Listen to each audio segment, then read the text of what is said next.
We're the big studs here and all that. And that's kind of not really true.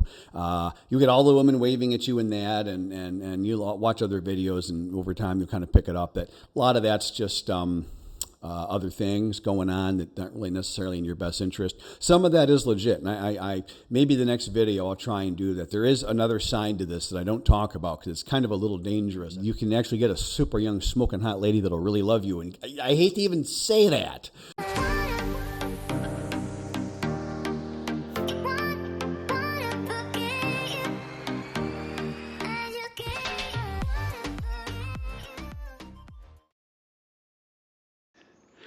It's a beautiful, quiet Sunday morning in Thailand.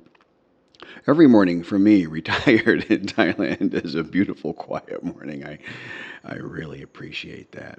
I've been a little reflective lately. I don't know why, but I know it's because what the heck was that 2 or 3 videos ago? The one where I kind of just sort of highlight some aspects of what it's like being an inventor and the pluses and minuses and hazards and challenges and all that. And it made me just sort of recall, I feel so fortunate that, and I look back and I honestly can't tell you how I survived that. I'm being very literal. I'm unable to really calculate back and go, well, I survived because of this or because of that, or it just seems amazing to me. I'm just thankful. I'm just really thankful. But that would sort of be my cardinal feeling. My cardinal emotion on the whole thing would just be thankfulness that I've somehow, I'm here. I've made it to this point after, like I said, I thought that was kind of right on point. I said after everyone had taken their turn stealing from me, which is really, when you're an inventor, is absolutely what happens. You can watch the video if you're curious. It's, whatever. But it's incredible. So, but Thailand has this effect on people. The guys that love it really, really love it. My friends here, people talk about they could never go back. Most guys don't go back after the first few years. It's and right now the exchange rate is low. The exchange rate is the lowest it's been. No, when I first got here, maybe because of COVID or something, I don't know. Things were kind of wacky. I was right at the peak of COVID and all this craziness when I came here. So what I wanted to talk about was the number one thing that I'll hear from somebody who's watched one or more of my videos. It's usually not a long-term viewer because then different things come out long-term. But somebody might watch one or a handful of my videos, and subjects and things change and come and go as I go through. I just talk about whatever is most on my mind. This is just an easy, simple channel. I'm retired, and I share direct from my heart and all that, but I don't have some people say, well, Rob, what's your strategic plan? And I'm like, I don't have one. I really am retired. It was hard to retire. It was hard to get into a retired mindset. No, I'm not going back. But the number one thing that makes me sort of sad or bothers me, or that I feel that maybe I've screwed it up a little bit in sharing, not the right way or something, is that somebody will comment and say, oh gosh, that sounds so hard over there. I think I better not go to Southeast Asia, or I think I better go to a different country. Or now you might like a different country. Some people really prefer the Philippines. Some people really prefer Vietnam. Some people really prefer Cambodia. And I can understand all that. I really can. And then if you added in Laos, I would say, off the top, I'm probably forgetting something big, and I apologize, but those would be some of the biggest, competitors to Thailand, and there's reasons why you would pick those. I looked at all those. I looked at those hard. I did a ton of research. Everybody's got strengths and weaknesses in their arsenal, and one of my strengths was I was a good researcher. I would maybe not be so good at other things, but I could research and get to the bottom of something. I was good at that, I will say, and I feel comfortable that this has been the right fit for me.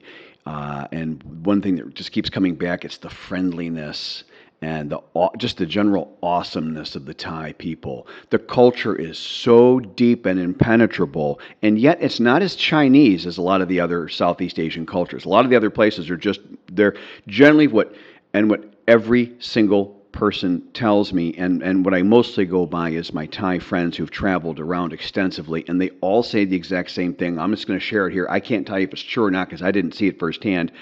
I would be totally shocked if this wasn't completely true. All of the other Southeast Asian nations tend to, other than Laos, Laos feels like Thailand, everybody says, but all the other places tend to feel more Chinese in culture and more Eastern, more Asian, you sort of quote unquote. And Thailand is just like, I don't know where, I literally don't know where the Thais came from. They're just a wonderful, beautiful people. And they're just different than every place else. And that's one of the things I really love about this place is it's just so unique. And that, man, that's Thailand. But it makes me sad when somebody says, makes a comment and they, oh man, it looks that's so hard. I don't think I could do that. I don't want to do that. I'm going to change my ideas or something. And and that's some of that's my fault, and some of that's just communicating through a video is not efficient. But I'll say that I think retirement's hard wherever you go. I think there's a couple of big underlying truths here. One is the retirement's hard. Ask anybody if I wasn't here, I'd be sitting in my apartment with my boy, or maybe he probably wouldn't, in all honesty, really want me, even though I'm on the lease, it's he and I on the lease. I mean, it's 50-50. I consider it his because he's here more than I am, but I would probably just I'd like to be just next door to him. Like, I wouldn't want to be I'd like to be close enough to see him come and go, hear him come and go from work, and just pop out and say, hey, boy, I love you. Or I bought a 6-pack Shorts Soft Parade Shandy. That's his favorite beer. Hey, I found it's hard to find. It's the Shandy version, not the Soft Parade, the Shandy. And I found a 6-pack of that, and maybe later we'll have one beer. We were both light drinkers, We'll both, hey, maybe have one beer this weekend. He'd be like, okay, Dad, that'd be like my perfect, But if I was back home, other than that, I'd just be sitting around, and this private library I have here would be just about all that I have, and again, you probably, I'm sure it's the same for you as it is for me. A lot of my best friends are dead. I mean, I'm 61, and another fairly good friend of mine here just passed. We have his final service tomorrow. So, I won't get into that, but it's sad. I mean, he's a really nice guy. Maybe I'll ask Fawn if it's appropriate. Maybe I'll throw a picture of him in here as a memoriam or something. I don't want to break anyone's privacy, but I'll ask her if that's a good thing to do or not. I don't know. I don't know Thai culture well enough to know that I have to ask. Probably polite to ask anyways. But no, I wouldn't be doing a whole heck of a lot. And this, again, I always go back to the word vibrant. I'm just more vibrant here. But, but again, people will say, "Oh gosh, it's so hard," and I don't think it's any harder here than. Well, that's not true. It's a little bit harder here than back home. It is because you've got to acclimate to a new culture. You're going to at least, I'm going to say you almost have to at least learn some basic Thai. Turn left, turn right. Leo Sai, Leo Qua, Sina, prefer this or that, or chop, my chop, like, don't like, learn what chai and mai really mean versus just saying yes and no. It's not really what they mean, but you'd like a little better understanding helps, So it's a little more difficult, but I experienced travelers, which I am not, experienced travelers frequently refer to Thailand as Asia Light because it's the Thais. It's not just Asian. It's not just China. China is, as you get here, you'll realize that China is just a gigantic culture with, as an American, I was ignorant of the massive global influence that it's had over the centuries, and it's everywhere, around here, all around here. There's Chinese, this, that, and the other thing, in everything. A lot of the upper class business ties. That's probably not the exact best way to say it. This isn't the Culture Channel, but a lot of them are a quarter or half or all Chinese, and they live here, and they're sometimes referred to as Chinese Thai or something like that. A Chinese person is Konjin, and there's various cultural aspects to that that probably don't matter a whole lot to you and me. Another advantage of being here is a lot of stuff doesn't matter to you anymore. You can just focus on you and your happiness, and that's what I do. It's taken me. I mean, it's taken me 4 years. I've been here 4 years, and I've been studying Thai culture and language for 5.5. Because I studied before a year and a half before coming.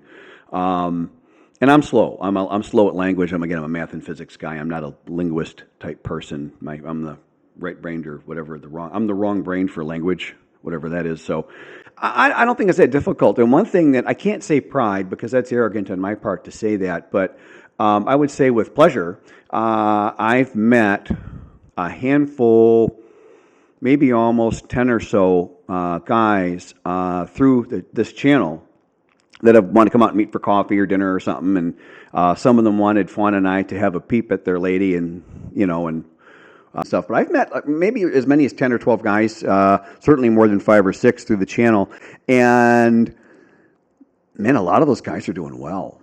And it was funny. I mean, for sure the last 5 or 6 that I can recall, I mean, they had just gotten here, and they were off running and doing their thing, and I didn't hear from them. And I would, you want to see how a guy's doing, so I'd send them a text here or there, hey, we exchanged line IDs or something, which is probably the most common way to communicate. And they were just, oh yeah, doing great, got this nice lady, and he'd show me a picture, and it's like a nice, normal-looking, like attractive village lady, but not like a woman that looks like she's had, $500,000 baht in plastic surgery and breast augmentation, and she doesn't have bar girl tattoos all up her thighs or something you can see from the short shorts she's wearing. They're dressed, they look like Fawn. They look like Fawn, which is a very, very, very pretty young woman. Maybe not necessarily what you call a Playboy bunny, but for me, that's again my taste and apparently their taste. And all my friends here that I know long-term that are married and happily married, which is all of my long-term friends here, they all have wives that look something like Fawn. They're very young and pretty compared to me being a 61-year-old man. I mean, I'm a bit sheepish as to how we look together as it is. And we're all doing well with that. We're all not having any problems. So not difficult. I think it's like life. When I look back and I see like poor choices I made with business partners, poor choices I made with what direction to take a product line, I could see that I did that. I made a bad choice and it screwed the project up, made it more difficult, maybe tanked it. I was just talking to a good friend of mine. I had one business partner. I did not know he was an alcoholic. I knew he had used hard drugs in college, and I took him into a really pretty big project of mine, and we were all in our early 40s. And I was like, oh, okay, be forgiving, no problem. He had we all did crazy stuff in college, whatever, that's fine. And I didn't realize he was still an alcoholic. And then he was like a severe, and I had no idea. And something in that made him go like crazy at one point. He screwed a really big deal, which is unfortunate. Really hurt everybody in the project, hurt me, and maybe that was part of his intent. He was a little jealous or something, and that happens. Really screwed himself because I just moved on to the next project and made that a nice success. And I think he went down with a ship on that one. So how'd I get on that? But these things happen. But no, please let me Ram. Maybe I need more coffee. My second gourmet cappuccino here. These are so good. But no, it's not hard. So I meet these guys here and these new guys, and they're doing great, and they're not having any problems, or they're pairing up with nice, appropriate ladies of a type and all that generally don't give any problems here. They're obviously traditional women, and then they'll chat with Fawn, and Fawn's very intelligent. She's probably smarter than you might realize. She's extremely. I mean, she had to beat out thousands of people for her job. You got to be sharp to get the job that she has. Anyway, so please don't think it's too hard. Please don't take my videos that way. That's not what I'm trying to convey. And more importantly, that's just when I give that misimpression. That's just the lack of my ability as a videographer, as a communicator, it's kind of hard to do this, to sit here and just talk straight up and try to stay on some kind of train of thought and make a point or something. It's a good challenge for my brain, kind of like learning Thai. So I'm enjoying it, and I feel good about the result. The payoff for me is I really like the responses and all the really cool comments. I mean, I did the math the other day for one of the videos, and it was literally 99% of the comments were all really nice and interesting and cool, and people saying, yeah, this has helped, and oh, this is something I hadn't thought of, and I was thinking of going somewhere to retire in Thailand. It's a place I'm going to now at least give a possibility to, and maybe go at least visit and check out, and I love hearing that because when I looked at coming here, I mean, my life was in the dumps. I was extremely distressed, extremely unhappy. I was having some physical problems, lack of sleep, focus, and just extreme stress. And then one of my regular doctor goes, Rob, he goes, you're everything you're telling me, he goes, that's stress. He goes, you're not having like an aging problem, or it isn't that we get your hormone doses are all proper. This is stress. Well, tell me, and he kind of paused the whole medical evaluation. He pulls up his little doctor's chair, gets there, he goes, so tell me what's going on. And I'm like, oh crap, I've really effed it up if my regular physician's gonna play therapist. I'm like, man, I immediately saw that as a buoy marker that I have wandered out of the channel, so to say. So I used to be a sailor, and I miss that sometimes. So, yeah, don't think that. The key thing. I'm trying to give you some. How can I help you? Move slow. I've got a friend here that, according to him, what he says, he's not a big strategic thinker. He never really gave a lot of this stuff here, a lot of like analysis or anything. But what he does is he just moves slow with everything. And I've had a handful of guys tell me that same thing. They get here and it's all so different. They're not really quite sure. I mean, I had a year and a half of talking twice a week for 1 or 2 hours at a time with my dear friend Usani, learning Thai language, learning Thai culture and customs. And then we were just chatting about Thailand all the time. And so I had like a nice map under my belt when my feet hit the deck here. For a year and a half, that's a long time to start thinking about something and to get it in your head versus just showing up. I had a huge advantage, okay? But if you just come here and it's like, oh my gosh, look at all this. If you just did nothing other than made all your decisions slowly, you could almost just do that and you'd be fine. Because all the scammers and bad people, they got to move fast because time is money. They're on the clock. They're either scamming for themselves, which I don't know percentages, I can't tell you, but and then that's their money. Time is their money, or they're working for a boss. And I know a boss is very, very, very common. I can't tell you percentages. I can tell you it's probably somewhere around 50-50. You might be surprised at that, but the odds of a woman who's scamming you reporting to a boss are high. Always keep that in the back of your mind. And they're running a script on you. They're running a script, and think about it. And it's all just, it's all basic psychological manipulation. I'm sure you could go on some channel somewhere and learn like classic basic psychological manipulation techniques. They sit back and they go, oh yeah, my mom is sick and she needs that medicine.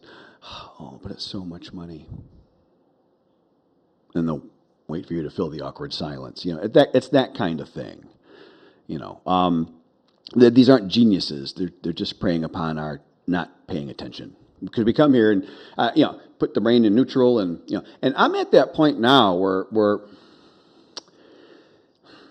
I wouldn't say brain in neutral so much. And when I was working a lot and stressed a lot and really super busy, I would take my brain in neutral time, and I'd hold that rather dearly, and I'd enjoy it. And I don't do that too much anymore, I guess, to be honest. It's more of just a relaxed, slow, casual caution, and I plan a nice, rather hedonistic day every single day. 2 days ago, I had a very typical day. I rode my motorcycle to the gym, which I loved, and I just got it back from a couple of modifications on it, which really made it even nicer. And then I went and had a massage, and then I went and had a gourmet lunch, and then I rode my bike home. And at my age and with all my health problems, riding a motorcycle for 25 minutes at a time, twice in one day, is a lot. And I was wiped out. And I'll be always wiped out after that. I went home and took a nap. I had like an hour nap, and then I waited for Fawn. Fawn gets home, and she loves all over me. And we sat out on the front porch later and just kind of watched the birds chirp and hang out. And then she had some chores and things she wanted to do, and I think I ended up sitting with her at the corner of the driveway. She has a laundry room and all that, but culturally she's used to doing the laundry sitting in the dirt, and now she has concrete, which is a luxury. So I sat with her on my Adirondack easy chair and chatted with her while she did I call it the sexy hand wash, but I do like hand wash clothes. They're soft. They're so soft. I like, that's a luxury I appreciate. But this will all come your way, and again, the big misconception that we're like dating at the top of the heap here, and we're the big studs here, and all that, and that's kind of not really true. You get all the women waving at you in that, and you watch other videos, and over time you'll kind of pick it up that a lot of that's just other things going on that aren't really necessarily in your best interest. Some of that is legit, and I maybe the next video I'll try and do that. There is another side to this that I don't talk about because it's kind of a little dangerous. I don't want to say, hey, if you run your race boat super fast right next to that rock, the water's awesome, because if you're off a little bit, you'll hit the rock, okay? So this is the social dating and women equivalent of that. You can actually get a super young smoking hot lady that'll really love you, and I hate to even say that, but it is true. But it's rare. It's a unicorn situation, but it does exist here. I haven't personally seen it. I thought I saw it once, and then the lady later said some rather ugly things to Fawn, and then she said a bunch of really inappropriate things to me too, which was weird. I didn't know what to think. I just didn't think of it because I was kind of friends with the guy at the time. I mean, we were sort of like not close friends, but sort of saw each other regularly. I won't get into it. But and we went to dinner a couple of times as couples and stuff. But it got weird. I'll put it that way. It just got weird. And then she said some things to Fawn that made it really clear that her intentions were not genuine with this fellow. And then I felt bad. And then I didn't want to see him anymore anyway. Then it kind of takes the whole thing into let's watch this guy get totally filleted alive. No, I really don't want to watch that. Fine, let's just you and I go to dinner alone, or let's go with the other couple. The happy couple. Let's go with the happy couple. I'd like happy people are nice. Let's do that. But we do have a reasonable level of social desirability, and in a nutshell, particularly women over 40, women over 30 get sort of set aside here, and it's a hard cutoff at 30. It's hard cutoff at 30. I've told this once before. Fawn's has a close friend that's 31 and extremely pretty, and even for her, Fawn said it would be a little bit difficult finding a guy. And I was like, you gotta be kidding me. She was intelligent and really pretty and like a nice person. I was like, man, I wish I knew somebody that was like 40 and worth her, but I didn't. But we have a good level of social desirability, and particularly over 40. And if you're like 60, then a woman 40, hey, she's 20 years younger. You don't really need anybody much younger than that. I mean, you can, if that's your thing, that's fine by me. But, a woman 10 or 20 years younger, 15 years younger is going to be, a younger a woman is, the prettier she'll look relative to the older eyes, beauty in the eye of the beholder and all that. To me, Fawn looks so young, it's crazy, but to a 25-year-old, she probably looks like a middle-aged woman, which I have a hard time envisioning, because to me, she just looks really, really young. I'm thankful she's turning 40, man, very quickly here, and so I'm kind of thankful getting her out of her 30s. Yeah, that's probably about it. I'll try and include some bonus footage. I'll try to put in some stuff, some daily life. I try to do that. Please forgive a little non sequitur here, but I've got kind of the second half of a story I want to include in this video. The first half is just not something I want to share right now. I was the head of all the regional managers. The big office was the big guys, and I was king of the little guys. I called myself king of the dipshits. Pardon the language. And he said, Rob, the definition of hatred is drinking poison and waiting for the other person to die. And it took me years to I was like, yeah, okay, that's cool, Carl, whatever. Yeah. Kind of, normally when you encounter wisdom and you're not thinking, which for me is most of the time, it's just in one ear and out the other. And then later I was like, that's kind of really clever, actually. You know, that's really a wise thought. And I eventually digested that and took that to heart. And I waste no time hating anybody. This is way too much fun, and it'll be fun for you. You'll have a great time here, and it's not that hard. Yeah, it's hard, but anything that's worthwhile is work. Your dad told you that. Your favorite uncle told you that at one point. My business mentors, the one guy, Bob in particular, told me that I think twice. Took me aside and he goes, "Rob, anything you want, it's a job."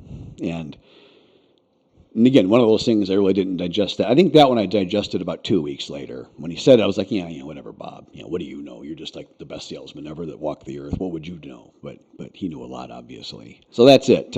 Enjoy. Don't worry. You can do good research. Be careful what you digest. Be careful what you see on the internet. Be skeptical of my channel. You should be skeptical of everything that you hear. But things over time will ring true to you, or not. And then you'll know what to pay attention to and what to include in your thinking and what to set aside. But anyways, you guys have a lovely, lovely day. The sun is now up above the tree line here.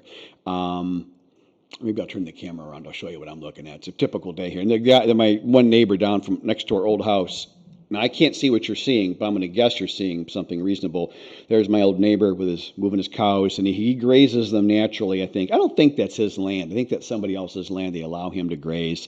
And then he or another guy come in here and cut my long grass here, which we haven't finished grooming. We've got the front yard. I'll pan this. I hope you can. I can't see what you're seeing, so hopefully this is reasonable. We got some stuff still to move and clean up, but that big loop in the middle is all going to stay wild, and that's for the turtles, because the turtles that live across the little narrow road that they're walking on here, and she's riding her motorcycle on, all that rice fields over there has full of these Asian wood turtles. They're really cute, and they nest and stuff here. And so we're leaving sand and natural stuff all in the middle. I can't kick all the turtles out. I can't do that. That would be terrible. All right, well, hang on. I'll say goodbye proper. There's the library, and you can see a little different.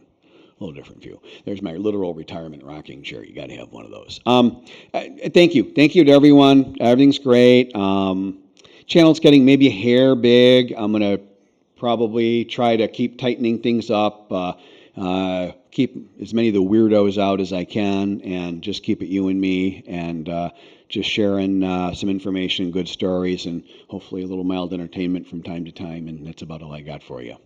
Have a wonderful day. Thanks. Bonus footage time. I'm to show you a picture of Fawn right now, but she's in like her house dress, and she hasn't done anything with herself yet, so she'd not appreciate that. But here's a typical quiet Saturday morning. Saturdays I have the tutor over, so I give the boys and the tutor use of my private library. And I've got an extra chair from the bar here because I had one custom made just for my back.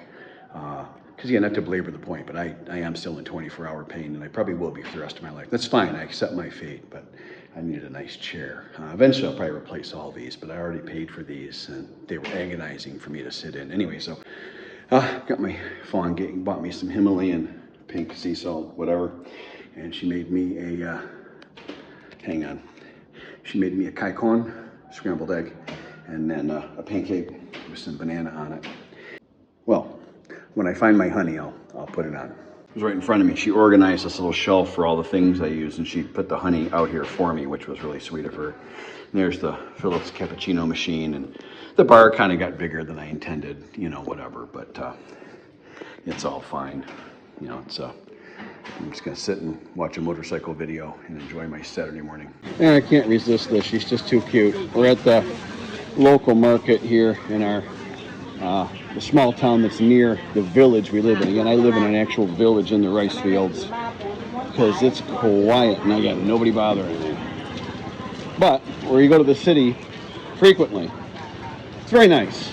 I highly recommend living near some kind of civilization somewhere. You're going to need a clinic, medicine, a shoe. You're going to need something.